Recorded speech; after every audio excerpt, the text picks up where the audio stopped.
Recording in progress. All right. Yes, Andrea, go ahead and ask your question. Good evening, sir. Good evening, everyone. Thank you so much for this session.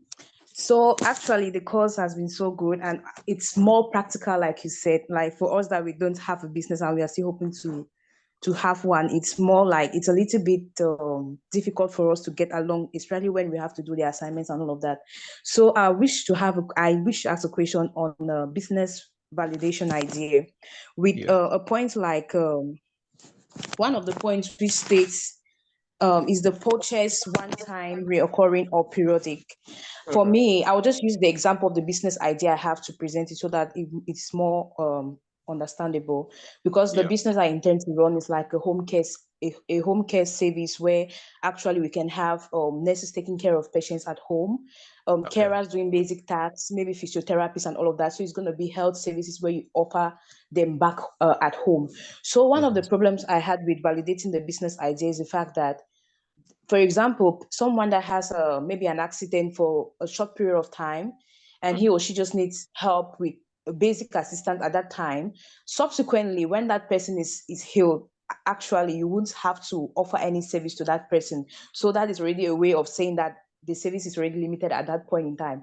And also, now hold on. Let me interject there. Now, there are some businesses that it is the industry that will help you to understand the future of that business. Now, you are in healthcare, and one thing that you can agree with humanity is that, number one, people will always have accidents.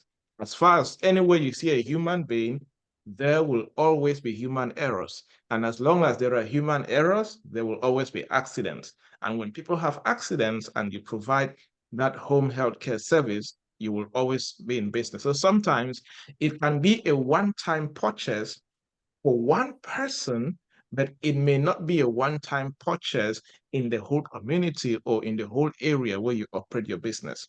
You get a difference? So again, people always be sick. People always have headaches and funny sicknesses. Some people go to the hospital and they'll be discharged and they will need to stay at home on bed rest for 3 months, 4 months, 5 months. So in this kind of business, one of your goals is to make sure that you keep increasing the quality of your awareness in the community. Because the more people know you, the more they will always need your services. Because one thing is guaranteed, that in the industry where you operate, problems and pain points, because every good business exists to solve a problem and a pain point. So it is already guaranteed that for industry where your business operates, those problems and those challenges will always exist.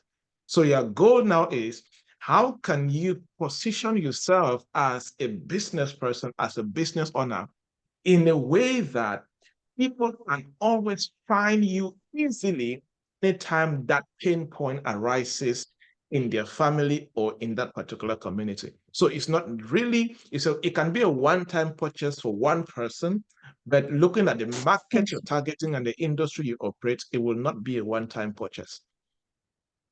All right, sir. Thank you so much. Good. Thank you.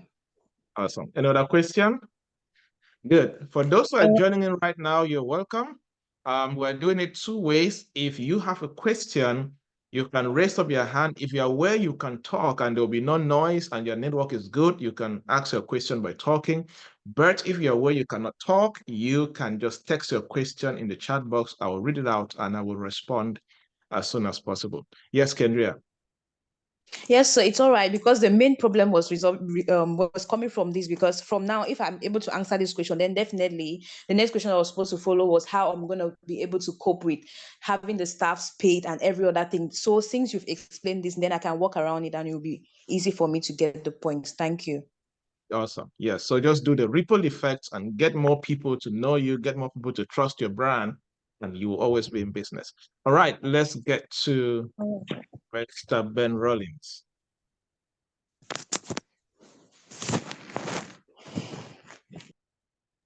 Okay, thank you so much, Yeah, for the opportunity. And also, before I even go forward with my question, I think the training has actually been very enlightening for me.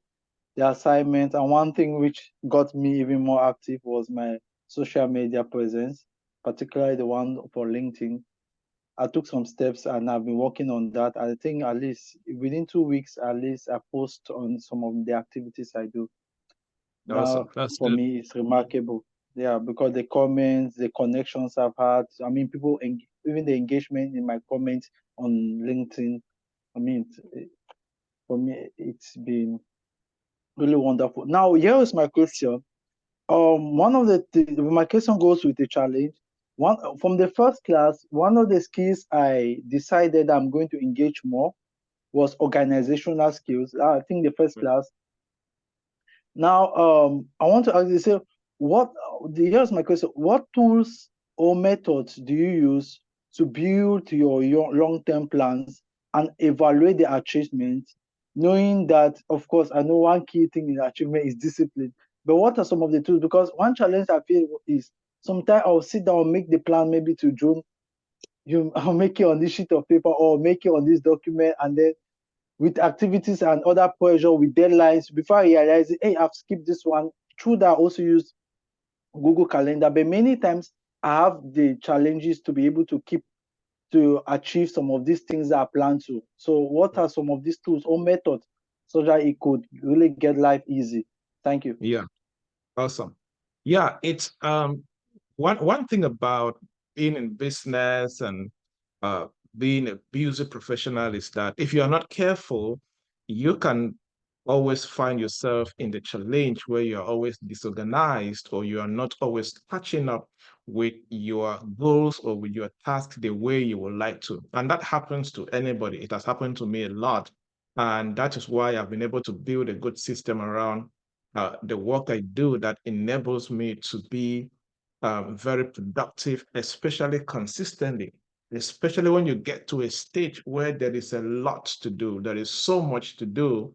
Sometimes, if you're not careful, you miss out on a lot of things. And organization is one of those skills that, if you are serious about being productive and being effective, and not only being productive as in the word, but being productive in a way that you consistently produce results that trackable, results that when you look at, you can see that, oh, yesterday you were here, but because of the way you live your life and the way you execute, this is where you are today. For example, I always say that if you are truly productive, you can notice, we can find the result of your productivity in a couple of areas of your life. Number one is how consistent you are in achieving your goals. Number two is your financial life. Productivity has a direct effect in your financial life and an indirect effect.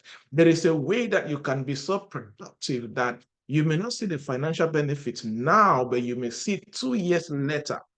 There are many people that they have not grown to a place where they can experience financial freedom or financial success because they are not productive in a way that their productivity can culminate into producing incredible results or incredible financial results, right?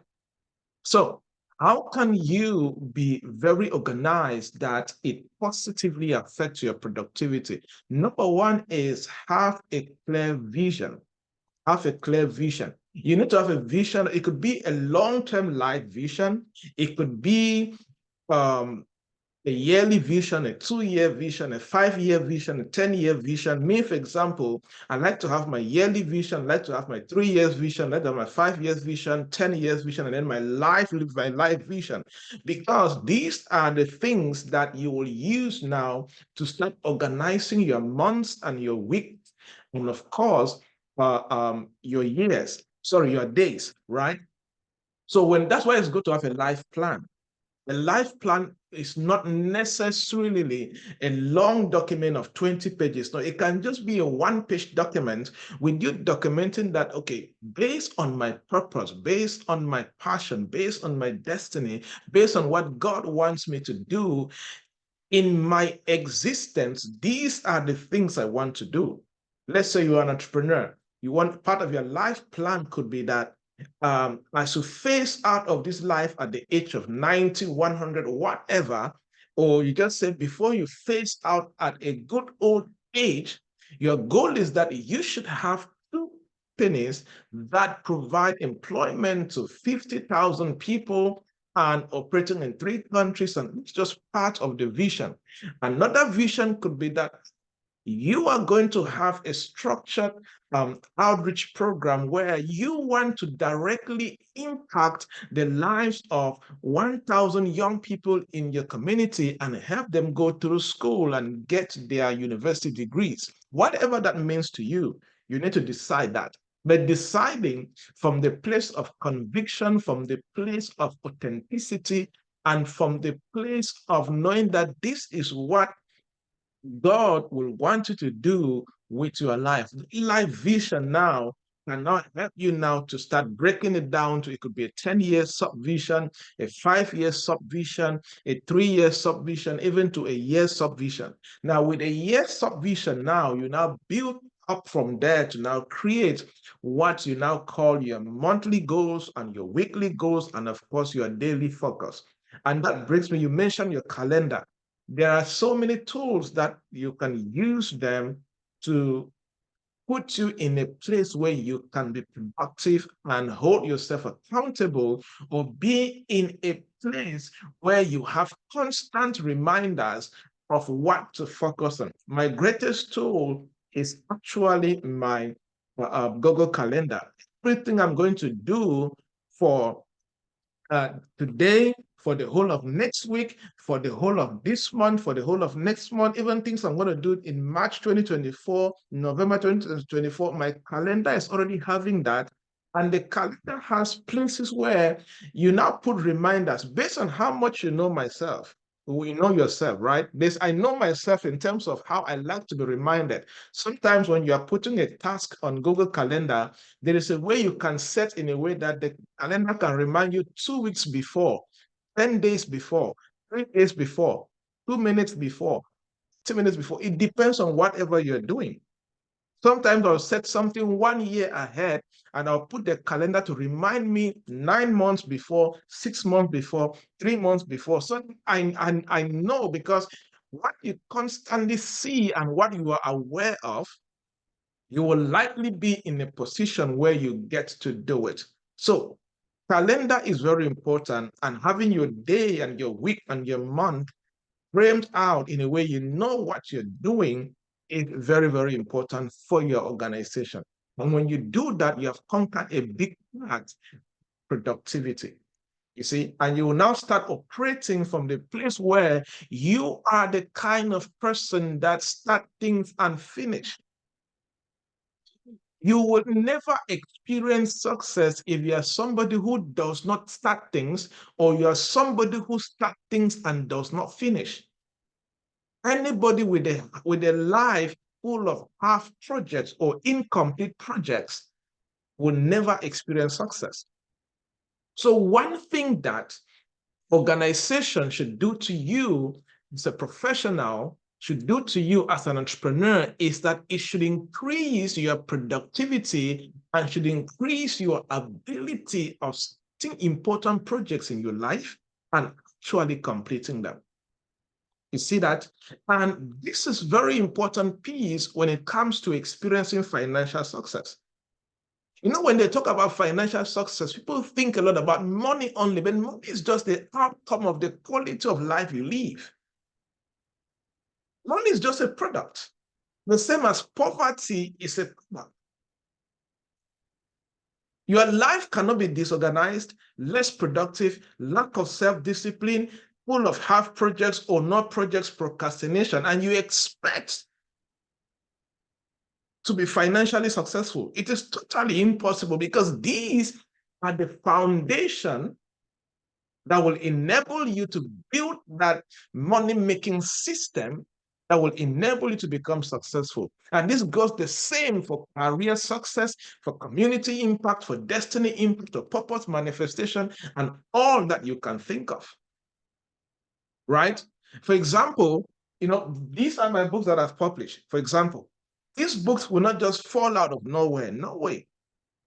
These are products of organized lifestyle, consistent productivity, self-discipline, and all of these things I have mentioned that when you do them on a daily basis, they now culminate into a finished product.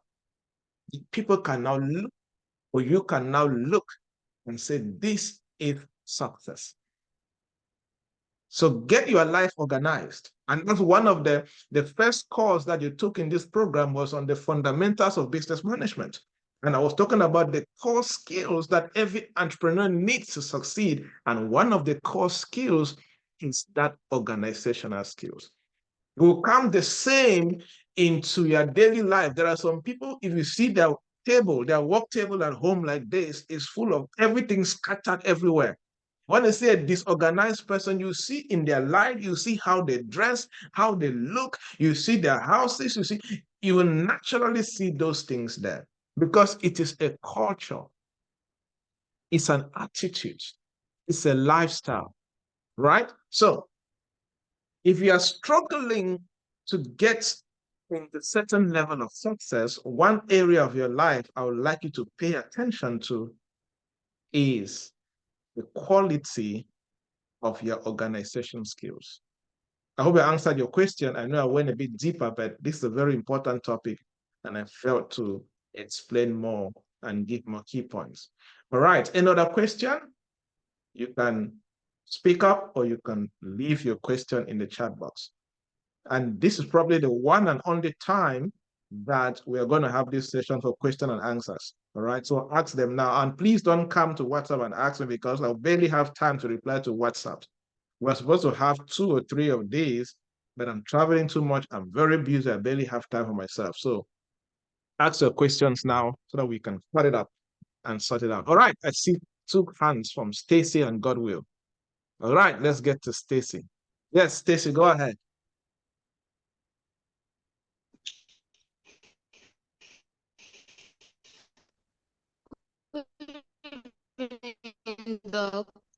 Thank you for this series of questions. But let me start with the first. As a business consultant, how do you handle situations where maybe you proposed a solution to a business owner and he or she tried it and it's not work out? How do you handle that sort of situation?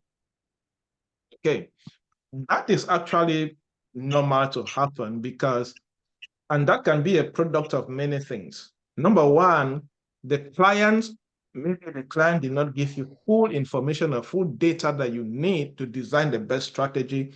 Or number two, maybe the market dynamics have changed. Like for example, when COVID-19 came in 2020, we designed a lot of marketing strategies and business strategies for different clients, but we did not anticipate that there will be COVID-19 next year. It's the same like this is December. I'm advising clients, I'm advising people on what to do with their companies to become better by next month, right? Next month, January 2024. But if there is an emergency that nobody saw it coming, it's going to definitely alter the way people do business. And there are certain strategies that will not work. So many a times, you can design a strategy that will not produce the results that you desire. You are not perfect. Of course, you should be good at your game. Personally, for me, it's just very few times, especially in terms of an emergency or global disaster like what happened, that you need to do your work well as an expert consultant to make sure that you design the right strategies that work. But many times there are certain things that are just out of your hands, and there is nothing wrong going back to the drawing board to redesign a better strategy with the feedback you have from the first strategy and re-implement until you see better results. Nothing wrong with that. So you just need to go back to the client. Go find out, what did you miss out? What are the gaps that you missed out when you were doing your research, your due diligence before you design a strategy? Go ask questions. Look at the first strategy you recommended. What went wrong? What went right? And focus on what went wrong. Why did it go wrong? Is there data? Okay. Is there information that they did not give you that made you to miss out something on that business that made it to go wrong? Sometimes you may just notice that, oh, the business does not have enough money to execute the strategy you're looking for. You may just notice that, oh, the business does not have enough staff to get it done. Or you may notice that the staff in that company, they do not have the capacity and the skill set to actually implement your strategy. So there are many things that can happen. They just go back to the drawing board, do proper research, redesign, go back, implement, and you get it right. Yes, second question. All right. Please, can you elaborate more on the differences between marketing and sales? I am a little bit confused with that. Okay. Let me say it this way. Marketing is how people know that you exist. Sales is what you do for people to give you money. For example, there are many of you here that you are here because you follow me on social media, and you heard about the mini MBA program because I posted on social media. I marketed on social media. So me sitting down at home or in the office, creating that content, writing the copywriting, designing the flyer and all of that, those are part of marketing activities. And then I posted on a channel known as Facebook or LinkedIn or Instagram, and you saw it. That whole process is marketing. Any action that you take to make people to see and know you that you exist is marketing. Now, sales is when somebody sees your product on a marketing channel and they reach out to you and they are interested. That's when somebody becomes a lead. Now, you need to convert a lead into a paying customer. So if you reach out to me and say, hi, I would like to register for the mini MBA program, or I want to find out more information about the mini MBA program. Whatever I start saying from there is now sales. Anything I do to convince you, to persuade you, to influence you, to believe in the program that I'm selling to you and remove money and pay for the program, that is sales. So marketing is, how do people know that you exist? You go on radio, TV, you print flyers, you do social media posts, marketing, art, and all of that, that is marketing. But when people now start coming and they're coming to even pay, it's sales. Because somebody can come to pay, they are coming and they're already willing to pay. And the way you welcome them, customer service is part of sales. Because somebody can enter a restaurant to eat, they are willing to eat, they are hungry. But bad customer service can push the person away not to eat. So sales did not happen properly because bad customer service pushed the person away. So anything that you do to convince or influence or inform somebody to pay for your service or to pay for your product, it's sales. You see, so that is the difference. So you need to do marketing so you can do sales. That is why if you see any business struggling with sales, most of the time, marketing is the challenge, because you need to do marketing to generate leads so people can come to the business and find out more information so that you can convert them to paying customers through the various sales actions that you have in place for that to happen. So that is the difference between marketing and sales. All right. Let's get to Godwill. Godwill, your hand is down. No question again? Any other All right, person? sir. Thank you for. Yes, Godwill, go ahead. All right, sir. Thank you. Thank you once more for the opportunity to ask my own question. I just want to say, seriously, this program is really transforming and life-changing. I've been going through the modules, and a lot of things have been changing in my life and in my daily activities too.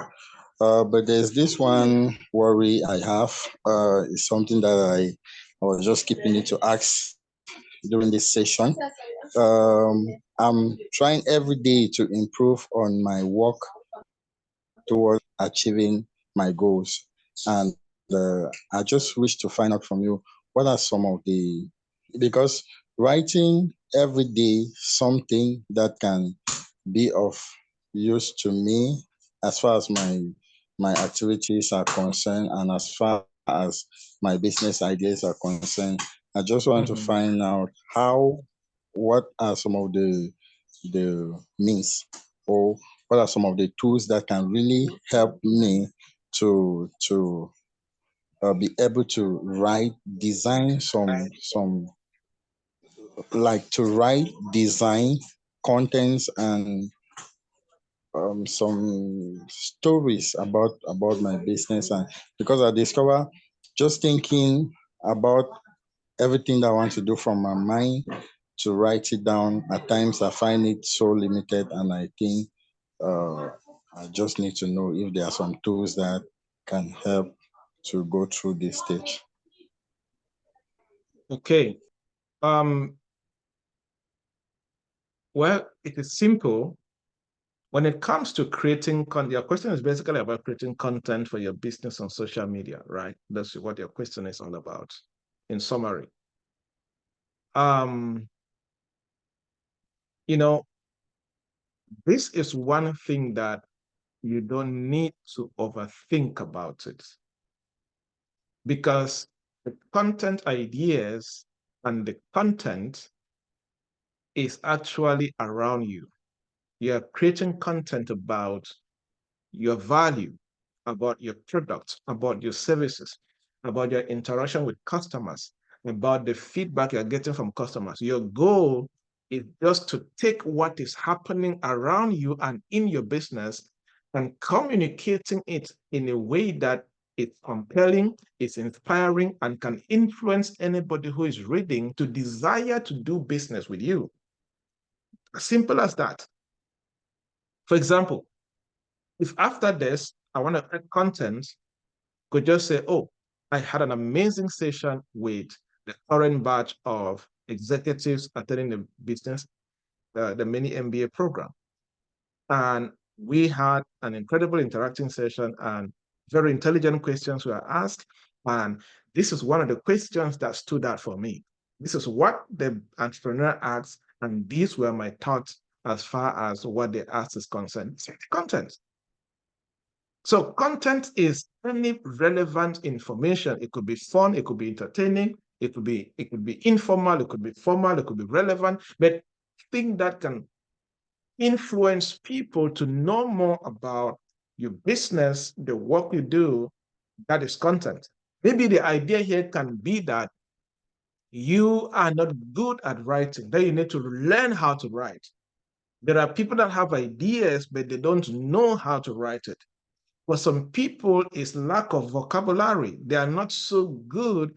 The quality of their English language is not so good that they can effortlessly write. Maybe they need to start reading a lot of materials and practicing how to write, because you become a good writer by writing. You learn how to write by writing more often, right? And it is a skill.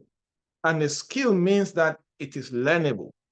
Okay, so you can start training yourself to write. Nobody writes perfect. Even me, I don't write perfect. See, today, I still write and I still make mistakes in my grammar structure or in certain spellings and all of that. Nobody's perfect. So that's one thing I want to start by saying. Don't try to be super perfect. There's even the best writers in the world still make certain mistakes in language when writing. But your goal is train yourself. Train yourself to a place where you can comfortably write. And you do that by writing.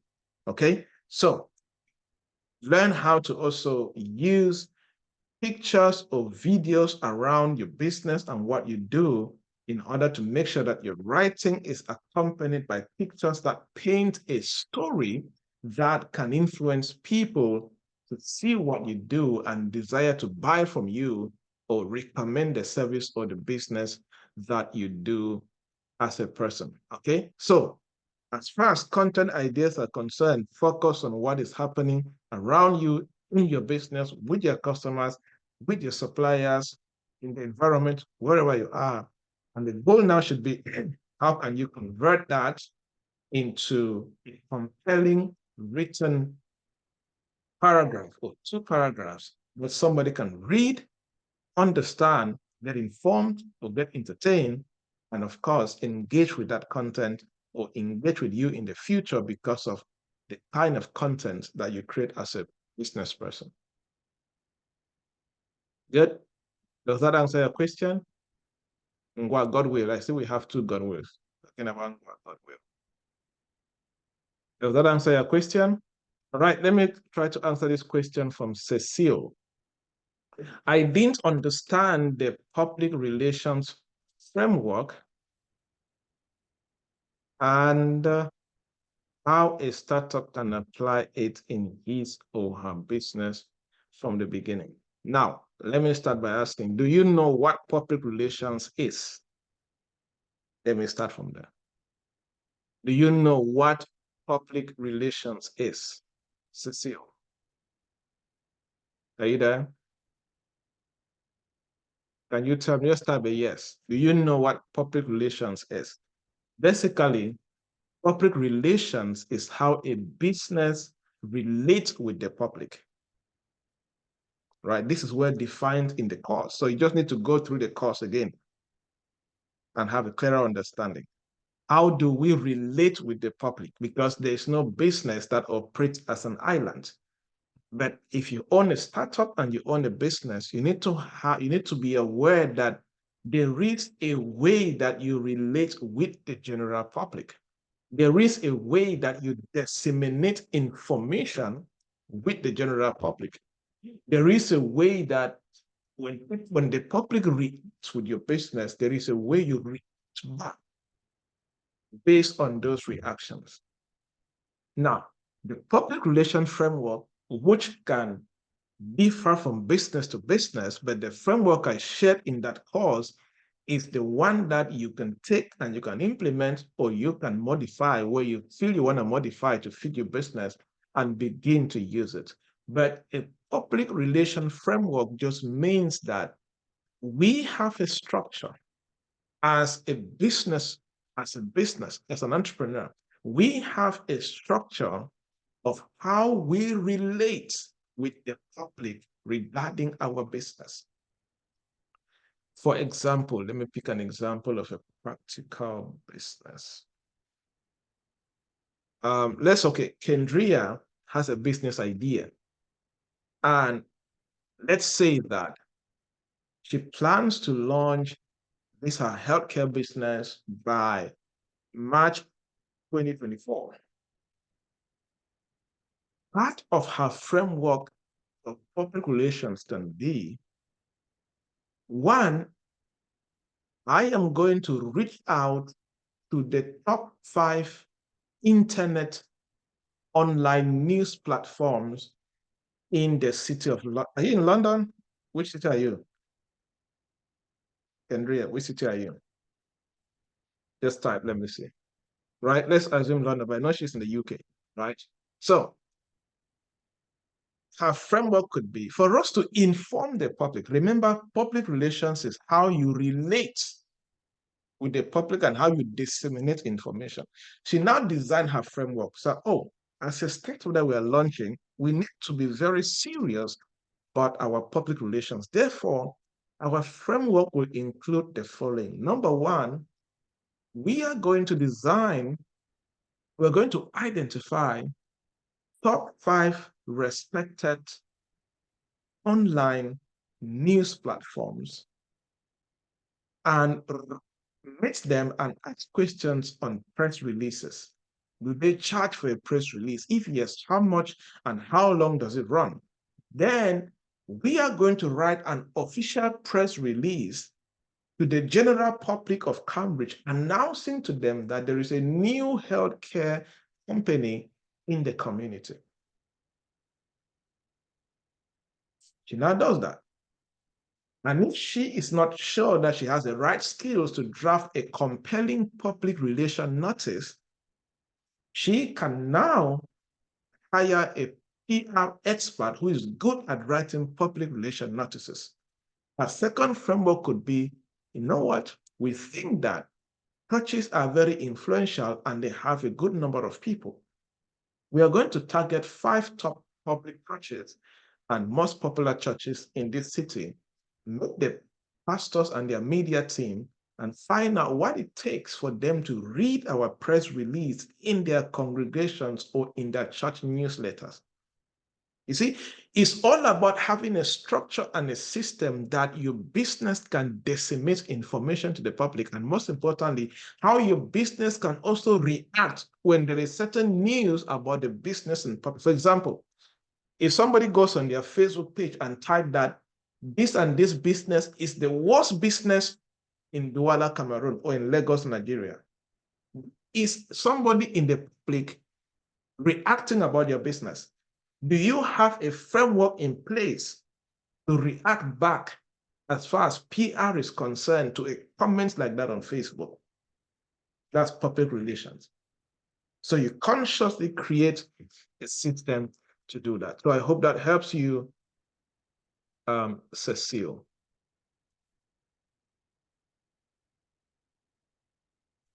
Okay, throw more light on the freeze, flight, found, and fight. I think you should ask a more specific question, Roslyn. You're asking there's a whole video on this. Which part of this business strategy don't you understand? Because if I want to explain all of this, it's going to take us long and we have just 15 minutes to round up. Okay, so is there a particular part with this business strategy you don't understand in particular? Right? So the freeze has its meaning, and in the video it explains why people choose the freeze. The flight, there's a meaning, and why people choose the flight. The found, and of course the fight is there. So that's a more particular question that I will be able to answer easily and not take a lot of time. Question 1, is there a standard to measure customer acquisition cost? That is to say whether or not it is high or low. Yes, there is a standard, and there's a formula in the video on how to measure customer acquisition cost. Because if you don't know how much it costs you to acquire customers, you will not really, the calculation of your profitability will not really be genuine. So you need to know how much on average does it cost, or do we spend to acquire one customer? Let's say you're marketing on Facebook. What is the customer acquisition cost of marketing on Facebook? And let's say you're using another channel of flyers, sharing flyers on the street or in public areas. What is the customer acquisition of acquiring a customer by sharing flyers on the street? And now between the Facebook process and the street process, which cost is more expensive? And of course, it's not just about looking at the cost, it's also about looking at which one is also effective and bringing more profit. Okay, so you need to calculate, know which one is high, which one is low, and most importantly, which one is actually enabling you to acquire the customers into your business. If the sales and marketing overhead is the total cost incurred in marketing a company's service or product, will it not be double counting, including in the calculation of the customer acquisition cost, since the marketing costs? What's the S stand for?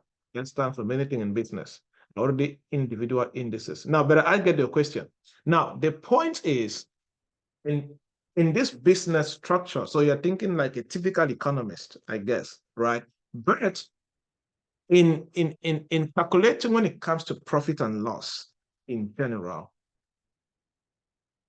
to be able to have the right profitability, it is important to break down every action that you take, even though those actions can fall under promotional actions or whatever, but promotional action costs different and produces different results, and sometimes in different seasons, and there are different variables that are in play as far as a particular promotional strategy is concerned.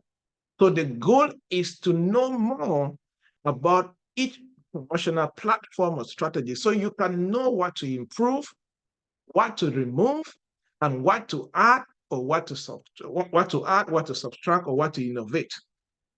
Okay, so that it is, for example, if let me use sharing a flyer for example. You know that if you share flyers on the streets and you share flyers in an event in a stadium, it's all sharing flyers. But in business, it's not wise to combine all the two as promotion. They are all promotion, yes, but record them separately because the cost will be different. Sometimes you may need to pay to get into a stadium to get access to a particular class of people are probably the right target market for your product than just sharing aimlessly on the street and hoping that the person that takes your flyer will actually be a potential customer. You see, that is why it becomes now important to break it down, but it's not double counting. It is just making sure that, of course, if you're doing that, you no longer go and double everything and calculate as promotion. Since you have separated them, there's no longer a total group calculation of promotion. But the goal is beyond just a calculation.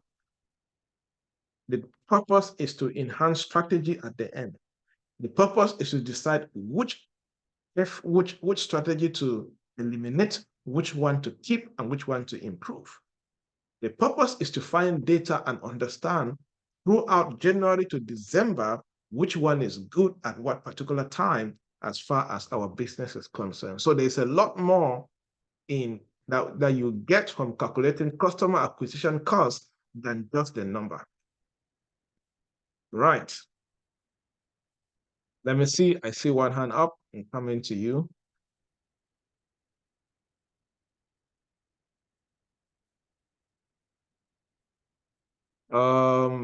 How can I own an account that can help me pay programs and purchase things like on Amazon and Seller? Well, for Seller, it's totally free. Just go and create the account. It's totally free. You don't need, just go to seller.co and create the account and link to your mobile money, and you can start doing that. For Amazon, the challenge with Amazon is not really owning an account on Amazon, because if you have an account in any bank in Cameroon and they give you the account and all of that, you can purchase on Amazon. But the challenge with Amazon is they don't deliver in Cameroon, except you would like to order on Amazon, they ship to somebody in the US and Canada or in Europe, and then the person finds a way to send it to Cameroon. That can be double cost also, except you want to buy audio books and ebooks, which you can read online. There's another way you can use Amazon. So I think that's not really a business question, but I hope that helps you. Another question? Yes, Ben Rollins, go ahead.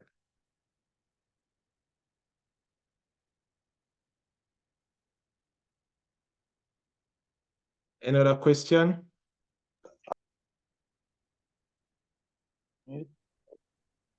Okay, thank you. I was trying to unmute myself. Yeah, thank you so much again. Now, will I say 3 questions, but I have 2 particular ones added. The first one was, the first one is actually, there is this part amongst the things that I've been reporting in my assignment. There's this part of my vision which I'm planning to know. There's actually a lack. It's out of a need, so it's still an idea, but I'm building it. There's actually a lack of like, will I say, an association of surveyors where we'll be able to like discuss challenges, about maybe bring up new ideas about opportunities. A kind of, will I say, an association, a national association. There's actually a lack of this, so such that professionals are unable to go correctly, write information. Even now with the rise of AI, all of these discussions, there's no guidance. But now having done some research about associations and also being here in the UK, I see how it works well. Like most of the time, it has to be non-profit, and it's a bit difficult to raise money. And thank God for the organized systems where it's possible for them to be able to engage maybe subgroups or companies to contribute and so. But now coming to a case of Cameroon with all the organization and me looking at how it's going to work, yeah, the need is there, but I see the challenges a lot to be able to establish that. But I'm still building this. But from your experience with professional association being specific group of persons, not like general professionals, what are some of these things now that which I have to really burn or I have to really do for that to be sustainable? Because I'm still building on this and I want it to be successful. Yeah, I don't know if the question is clear. Yeah, I understand. Now, you see,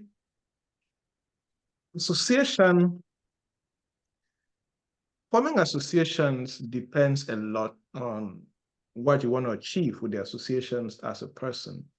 But there are associations that can be non-profit, which is community-centered. You don't want to own it. You're doing it for the community and all of that. There's that part of association, non-profit, all of those things. But there's also another type of professional associations or professional communities that you can form it and own it.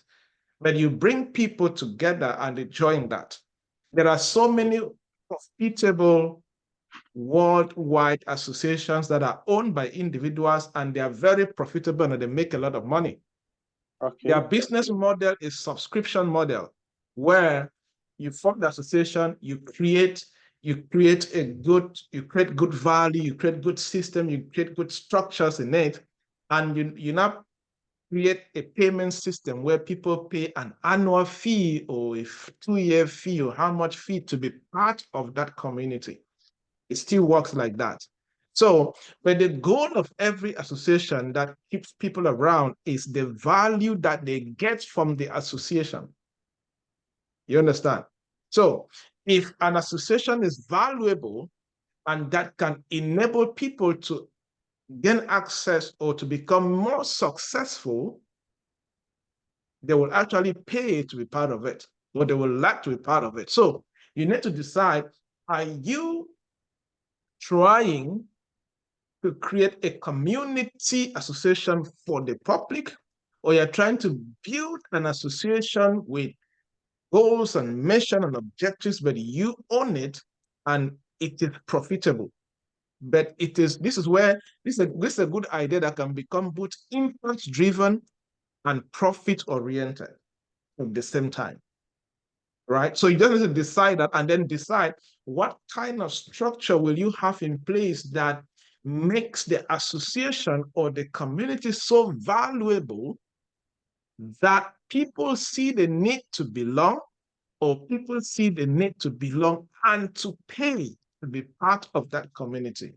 Now, that is what you need to focus on, because any association or community that is valuable, people, for example, I have a WhatsApp group. Now people pay 100,000 francs to be in it every year. The goal is like an inner community where I teach insightful things that you will hardly see them in public.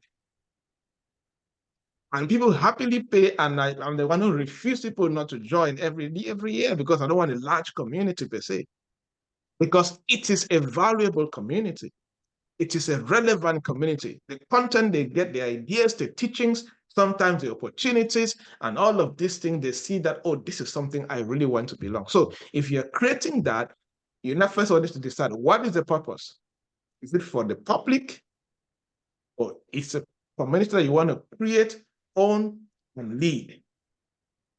After that, you now decide, what is the value that I will create around this association or community that it will be so irresistible that people cannot ignore. They will like to be part of it, either as a free association or as a paid association. You determine that. Another thank you question? so much. Yeah, I said I had to, sorry, I did not follow with the next one. Yes, go Anyway, ahead. I'll just subtract the last one then, because to manage time. I'll then say the second one. Now, there is a game player now in many industries, especially in the IT field, and when it comes to content, which is artificial intelligence, and that I've really been looking and I'm doing some studies to it. But I want to get your perception, because for those who work around the content, maybe data, when I talk of content, like it really influence their work. Maybe but for those who work with tools, materials, equipment, it may not directly, but it may not, according to what I've seen so far. But what's your play of, especially for those who want to influence the market, what should we be standing out as business persons when it comes to AI? What's your view to that, artificial intelligence? Yeah. My first view to AI is that it's going to disrupt every sector. Whether you're an equipment person or not, it's going to disrupt every sector. From 2024, I can bet, even it's already happening. All the equipments that anybody will use in any industry, they are partly designed by AI. Right? If anybody who buys a phone of 2024 that is really a new phone, the AI capabilities of that phone will be crazy for you. You see? So any equipment that is digital, that has any component that is digital, AI will be influencing it. You understand? Even things like this mic, there's a component of AI embedded into the microphone. Computers, everything around us is AI driven. Now, the little challenge that many of us who are in Africa we can flip up is that we will feel that this is happening just in the developed world, but this is coming at a very fast pace, even in the African setting. So if you are going to be on the safe side, you need to make sure that you are informed and aware of how AI is going to disrupt your industry and the work that you do. Why? In business, AI on its own will not eliminate you, but companies that know how to use AI will eliminate companies who are ignorant of AI. Now, it is the same for those who are workers, employees. Companies now will be hiring more people who have knowledge of AI usage and sacking people that are ignorant of AI. So AI will not replace you at your work, but an employee who knows how to use AI will take your job away from you, and you will now see one employee, or you will now see a job that 3 people could do. One person will do it, and AI will do 80% of the job, and the person just do whatever they need to do. So the way out is be informed about AI. Know as much as you can about AI. Do research. Ask yourself, how is AI disrupting my industry now? And how will AI disrupt my industry in the next 1 year, in the next 2 years? Find books in that area and begin to read. When I wrote a book about the future of work in Africa in 2020, and I was talking about how technology is going to be disrupting Africa, many people did not see what I was trying to talk about. AI is everywhere around us. For example, on Zoom right now, there's an AI component on Zoom that's summarizing all the meeting points. Everything I'm saying right now, AI is going to summarize it into key points and email to me. All your questions that you ask, AI is going to summarize it and email to me. And what is going to happen? It's this, I don't know if I can even share my screen and you see what I'm talking about. Let me see the best way to share so that I show you. But if you have Zoom, you'll see that there's a new component on Zoom known as AI Companion. You see, so you need to know how you can use that, and AI can help you to do that. So whether you like it or not, AI is going to disrupt every single one of us. Every single one of us. Whether now, in the next 5 years, in the next 10 years, but it is happening faster than how experts actually anticipated. So your goal is be open-minded, be willing to unlearn and relearn and all of that. There's now a new phone known as Humane. You just put on your chest. You want to call somebody, you put your hand like this, it appears on your phone. You just tell the person, please call my wife or call my husband, and it calls for you. With that phone, you go sit on a table to eat in a restaurant. As you pick up the menu, it looks for you and tell you, oh, based on the fufu that you ate yesterday, I would recommend that you eat the rice today. Or based on your doctor's report, this food is not good for you. You see, it's everywhere around us. There are cars now that can anticipate an accident while you're inside. Toyota cars, Mercedes cars. They can tell you, oh, based on the way some people are driving, based on their driving patterns, this person will cause an accident. You see, so it's everywhere. It's everywhere around us. But the goal is, how can you use it? We are the humans. AI is a machine. Machines are meant for humans to use it. But if a human is ignorant and unaware and not willing to learn and unlearn, a lot is going to happen. But one of the biggest challenges I'm seeing is that this is AI coming to act as a big layer on already existing technology that many people don't even know how to use. There are many people listen to me, they don't know how to use Facebook very well. They don't know how to use LinkedIn very well. They don't even know how to use WhatsApp properly very, very well. You see? So apart from that, they're not even complete experts in their industry. The quality of their knowledge, the quality of their mental intelligence, their awareness, industry insight is very minimal. So that is adding on another layer that what they even have access to, they have not explored it to the highest, and they're not able to use it so well. So AI may come that has the possibility of helping somebody beat poverty, but since they have a poverty mindset and they don't have the right mental intelligence to even make good use of what is already available, they will never know how to use AI to produce more, create more value, get paid more, and come out of poverty. So my advice to everybody here is, if you have never really been somebody who really, studies, research, somebody who is not really committed. If you are here and you can spend 24 hours every day and you don't sit to just read a book or even go through a 1-hour teaching session like this every day, I have pity for you. You are just managing.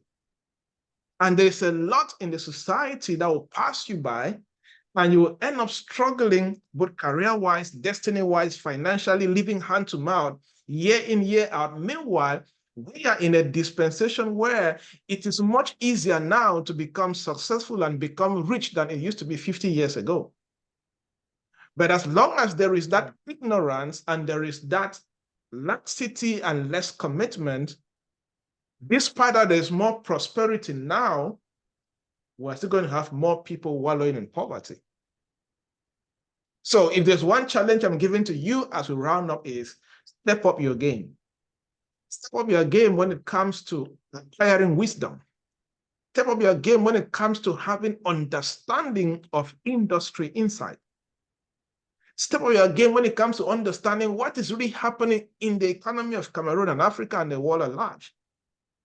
Step up your game in terms of identifying opportunities and making good use of those opportunities. Step up your game in the way you think and the way you look life and in the way you relate with people. Step up your game in the way in the kind of friends that you keep and the kind of communities that you find yourself in. Step up your game when it comes to procrastination and laziness and a life that is full of less commitment. Because If these things are still controlling your life in a negative way, tomorrow, the people that know how to do these things will control you, they will rule over you, and you remain poor, struggling, and a life of less impact. I know that, I always say that before you blame your government, make sure that you operate from a higher dimension. It is double disaster to blame the government, meanwhile your life is so terrible. That's double disaster.